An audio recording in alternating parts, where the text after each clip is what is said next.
राज्यातल्या बातमीकडे वळूयात। पुण्याच्या दीनानाथ मंगेशकर रुग्णालयाच्या मुजोरीमुळे गर्भवती महिलेचा मृत्यू झाल्याचा आरोप भाजपचे आमदार अमित गोरखेंनी केलाय।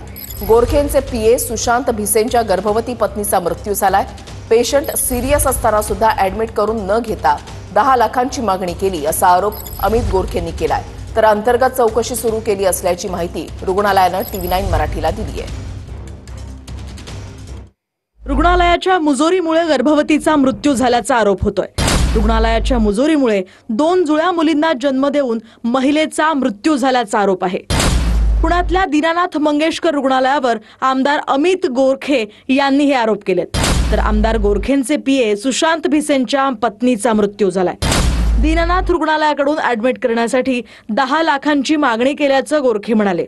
तर पेशंट सिरियस असताना सुद्धा रुग्णालयानं ऍडमिट करून घेतलं नाही असाही आरोप गोरखेंचा आहे। डिलिव्हरीसाठी ऍडमिशनला गेलेली असताना आणि पोटामध्ये कहाणी 2 मुलं होती जी जुळी होती आणि तिथे तिला 10 लाख रुपये अर्जंट भरणार आहे, तर आम्ही ऍडमिशन देणार नाही असं सांगितलं गेलं। 3 लाख रुपये भरण्याची तयारी असतानाही त्या ठिकाणी आम्ही ऍडमिशनच देऊ शकत नाही, क्रिटिकल शस्त्रक्रिया आहे असं सांगितलं गेलं आणि ऍडमिशन नाकारलं गेलं।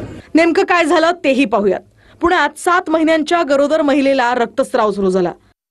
रक्तस्राव सुरू झाल्यानं महिलेला दीनानाथ मंगेशकर रुग्णालयात नेलं। आधी 10 लाख भरा तरच ऍडमिट करू असं रुग्णालयानं सांगितलं। पैसे नसल्यानं महिलेला दीनानाथ रुग्णालयानं ऍडमिट करून घेतलं नसल्याचा आरोप होतोय। तर सकाळी 9 ते दुपारी 12 वाजेपर्यंत महिलेनं मदतीसाठी वाट बघितली। शेवटी गर्भवती महिलेला उपचारासाठी वाकडच्या एका रुग्णालयात नेण्यात आलं। महिलेनं 2 जुळ्या मुलींना जन्म दिला, मात्र रक्तस्रावानं महिलेचा मृत्यू झाला। कॉमन सेन्स आहे। कुठला पण माणूस, जर आपण बीपीच्या पण पेशंटला जास्त दंगा करून बोलतो का? नाहीच ना। ती प्रेग्नेंट आहे, तिला ब्लिडिंग होतं, तिचा पोट दुखतंय, तिला बीपीचा त्रास आहे आणि अशा व्यक्तींना तुम्ही म्हणताय का 20 लाख रुपये दिल्याशिवाय आम्ही नाही करणार, नाहीतर तुम्ही ससूनला जा। कॉमन सेन्स आहे ना। हार्टच्या पण पेशंटला, साधं बीपी असणाऱ्या पेशंटला आपण शांत आवाजात बोलतो की नाही? मग तुम्ही एवढ्या कॉम्प्लिकेशन असाल, तुम्ही असं कसं म्हणू शकता ना? आणि डायरेक्ट उठून गेले। दीनानाथ मंगेशकर रुग्णालयानं अंतर्गत चौकशी सुरू केल्याची माहिती TV9 मराठीला रुग्णालयानं दिली आहे। आता जी माध्यमातून जी माहिती आलेली आहे ती पुणे अर्धवट येतात, फक्त दीनानाथ मंगेशकर हॉस्पिटलची बदनामीच होती आहे। जी काय आहे परिस्थिती आहे ती आम्ही शासनाकडे व्यवस्थित सविस्तर कळवत आहोत। कधीपर्यंत हा तुमचा जो काही चौकशी अहवाल आहे तो राज्य सरकारला देणार? आता प्रोसेसमध्ये आहे, हे शासनच शेवटी ठरवणार आहे की त्याचं पुढे काय आणि कसं काय। दीनानाथ रुग्णालय प्रकरणाची सखोल चौकशी करणार असल्याची माहिती विधी न्याय राज्यमंत्री आशिष जयस्वाल यांनी दिली आहे। तर समिती गठीत करून या घटनेचा संपूर्ण आढावा घेणार असल्याचंही जयस्वाल म्हणाले।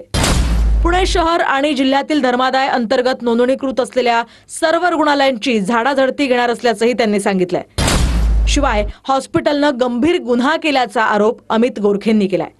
तिथल्या ऍडमिनिस्ट्रेशननी ते झुकारून त्यांना ऍडमिशन दिलं नाही आणि त्या धावपळीत दुसऱ्या हॉस्पिटलमध्ये जावं लागलं। पण त्या दुसऱ्या हॉस्पिटलमध्ये गेल्यानंतर त्या ठिकाणी ट्रीटमेंट मिळाली, त्या ठिकाणी त्यांना 2 जुळ्या मुली झाल्या, पण दुर्दैवी त्या आईचे त्या ठिकाणी मृत्यू झाला। मला हे सांगायचं की दीनानाथ हॉस्पिटल हे खऱ्या अर्थानं गरिबांसाठी आणि ट्रस्ट म्हणून चालवलं जातं, पण अशा प्रकारचा अत्यंत गंभीर गुन्हा ह्या हॉस्पिटलने केलेला आहे आणि अशा अनेक तक्रारी ह्या आलेल्या आहेत। पुण्यातील दीनानाथ मंगेशकर रुग्णालयावर कारवाई करा। दीनानाथ मंगेशकर सारख्या हॉस्पिटलकडनं हे असं कृत्य जर घडलेलं असेल तर त्यांच्या परवानग्या रद्द करून त्यांना भला मोठा दंड लावणं गरजेचं आहे। त्याच्याशिवाय ही अशी बेफाम वागणारी जी हॉस्पिटल आहेत, व्यवस्थापक आहेत, यांच्या हे ताळ्यावर येऊ शकत नाहीत, तरच येऊ शकतात जर यांच्यावर कारवाई केली तर। इतका उद्दामपणा, इतकं निर्ढावलेपण तेव्हाच येऊ शकतं जेव्हा सत्ताधाऱ्यांचं राजछत्र भरभक्कम पाठीशी असतं। आणि दीनानाथ रुग्णालयाच्या बाबत तर अशा असंख्य तक्रारी होऊनही रुग्णालय मोठ्या दिमाखात उभं आहे। प्रश्न हा उरतो की जर सत्ताधारी आमदारांच्या निकटवर्तीयांच्या जीवावर बेतेपर्यंत सुद्धा जर रुग्णालयाला काहीच वाटत नाही, तर आर्थिकदृष्ट्या दुर्बल घटकातील लोकांना तर हे रुग्णालय किड्यामुंग्यासारखं चिरडून टाकायलाही मागे पुढे बघणार नाही।